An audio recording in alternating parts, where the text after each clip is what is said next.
बनी तो बनी, नाही तो परभणी हे तुम्ही ऐकलं असेल.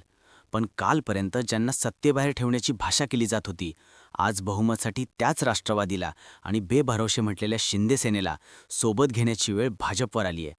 परभणी जिल्हा परिषदेत 24 जागा जिंकून सर्वात मोठा पक्ष ठरूनही भाजपला सत्ता स्थापनेसाठी तारेवरची कसरत करावी लागतीये. पालकमंत्री मेघना बोर्डीकर यांनी सुरुवातीला राष्ट्रवादीला सोबत घेण्यास थेट नकार दिला. पण आता अचानक भाजपनं 4 पावलं मागे घेत नरमाईची भूमिका का घेतली? पण राष्ट्रवादीचे राजेश विटेकर भाजप जाणार की पडद्यामागून मोठी खेळी करणार? आणि परभणीच्या पॉलिटिक्समध्ये झेडपीचा खरा बाजीगर कोण ठरणार? याचंच विश्लेषण आपण या व्हिडिओत करणार आहोत. सर्वात आधी आपण परभणी जिल्हा परिषदेतील संख्याबळाचं गणित समजून घेऊयात. जिल्हा परिषद एकूण संख्याबळ 54 आहे, त्यामुळे बहुमतासाठी 28 ही मॅजिक फिगर आवश्यक आहे. 9 फेब्रुवारीला लागलेल्या निकालात भाजपनं जोरदार मुसंडी मारत 24 जागांवर विजय मिळवत सर्वात मोठा पक्ष होण्याचा मान पटकावला. गेली 15 वर्ष जिल्हा परिषदेवर निर्विवाद सत्ता असलेल्या राष्ट्रवादी काँग्रेसला मात्र केवळ 15 जागांवरच समाधान मानावं लागलं.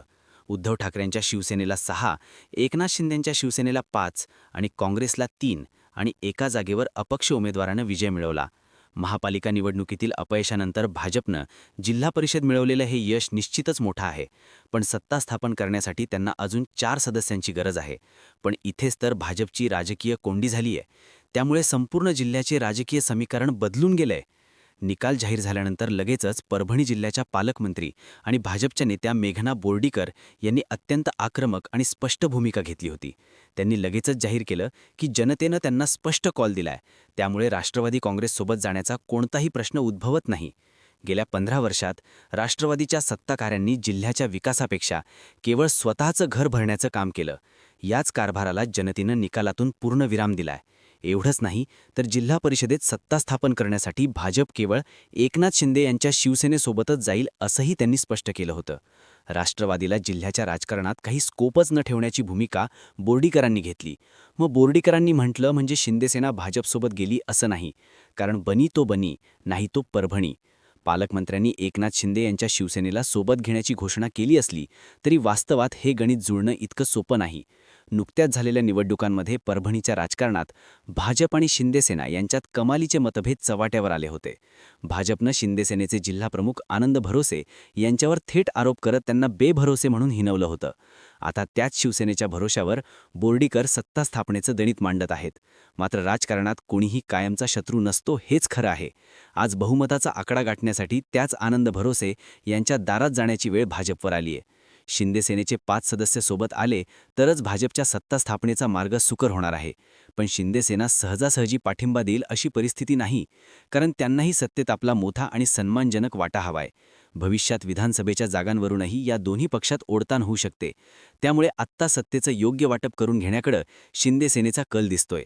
दुसरीकडे भाजपमध्ये अंतर्गत गटबाजीचे वारे वाहत आहेत. आमदार रत्नाकर गुट्टे आणि पालकमंत्री मेघना बोर्डीकर यांच्यातील राजकीय मतभेद सुरसुरूत आहेत.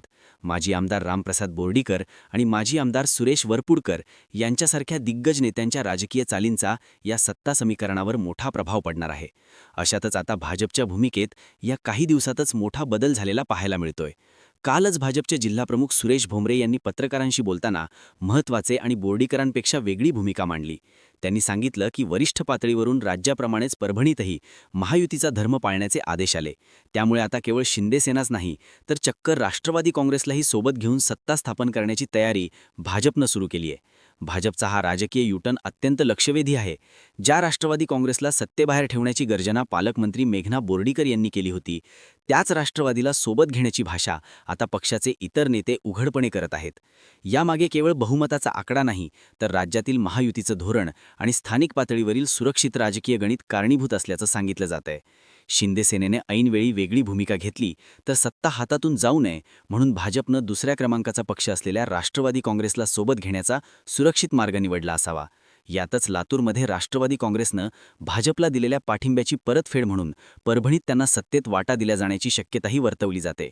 उपाध्यक्ष किंवा इतर महत्त्वाची पदं मित्रपक्षांना देऊन अध्यक्षपद आपल्याकडे राखण्याची भाजपची रणनीती आता स्पष्ट दिसतीये. पण त्याचवेळी राजेश पेटेकरांचंही महत्त्व अधोरेखित झालं. या सर्व घडामोडींच्या पार्श्वभूमीवर 10 मार्च रोजी दुपारी 2 वाजता जिल्ह्यातील सर्व 9 पंचायत समित्यांच्या सभापती आणि उपसभापतीपदीसाठी होणारी निवडणूक अतिशय महत्त्वाची ठरणार आहे. या निवडणुकांचे निकाल जिल्हा परिषदेच्या सत्ता समीकरणाची दिशा ठरवतील. परभणी आणि पाथरी या 2 पंचायत समित्यांमध्ये कोणत्याही पक्षाला स्पष्ट बहुमत मिळालेलं नाही.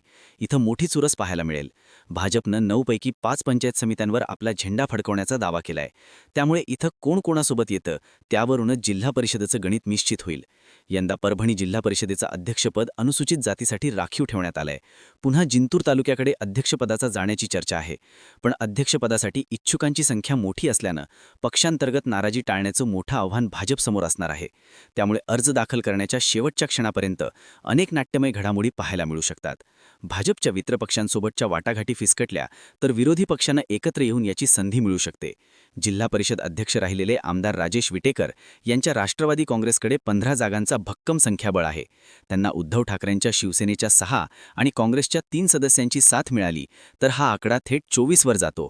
नाराज शिंदे सेनेचे सदस्य हे सोबत आल्यास 29चे बहुमत होते. मंत्री मेघना बोर्डीकरांबद्दल महाविकटीच्या घटक पक्षात असलेल्या नाराजीवर मुंबईत कसा तोडगा काढला जातो त्यावरच भाजपच्या सत्तेचं गणित अवलंबून आहे. दुसरीकडे भाजप फोडाफोडी करण्याच्या पटाईत आहे, हेही लक्षात ठेवलं पाहिजे. थोडक्यात सांगायचं तर परभणीत बहुमताच्या जवळ असूनही भाजपला लवचिक व्हावं लागतंय. 18 मार्चला जेव्हा प्रत्यक्ष अध्यक्षपदाची निवडणूक होईल तेव्हाच नक्की कोण कोणासोबत गेलं आणि कोण कोणाला राजकीय धक्का दिला हे स्पष्ट होईल. जगात जर्मनी आणि भारतात परभणी अशी खाती असलेल्या परभणीच्या राजकारणात भाजपला नरबाईची भूमिका घ्यावी लागणं हे जिल्हा परिषदेच्या राजकारणात राजेश पेटेकरांचं पुन्हा एकदा कमबॅक झालंय. पण तुम्हाला काय वाटतं? परभणी जिल्हा परिषदेवर भाजप, शिंदेसेना आणि राष्ट्रवादी अशी महायुती सत्ता स्थापन करेल की आमदार राजेश विटेकर वेगळीच खेळी करून मंत्री बोर्डीकरांना धक्का देतील? तुमचं मत खाली कमेंट बॉक्समध्ये नक्की सांगा. परभणीच्या आणि राज्याच्या राजकारणाचं असंच अचूक आणि विस्तारित विश्लेषण पाहण्यासाठी आपल्या चॅनलला यूट्यूबवर सबस्क्राईब करा.